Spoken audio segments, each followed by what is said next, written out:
Përshëndetje, sot do të flasim për fjalinë e përbërë me bashkërenditje. Fjalia e përbërë me bashkërenditje është shtuese, veçuese, kundërshtuese dhe përmbyllëse.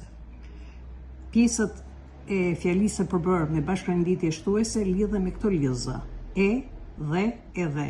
Edhe jo vetëm, por edhe. Por as. Para lidhës e, dhe, edhe nuk vihet presje.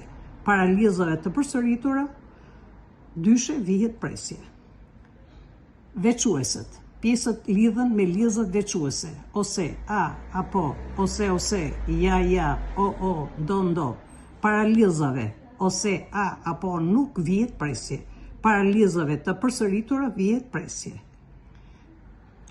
Pjesët e lidhura me lidhza kundërshtore lidhen me lidhzat po, por, porse, mirëpo, kurse, ndërsa. Para lidhjeve kundërshtore vihet gjithmonë presje. Fjalitë e përbëra me lidhzat përmbyllëse lidhen me lidhzat përmbyllëse, pra ndaj, pra, pa. Para lidhjeve përmbyllëse vihet presje.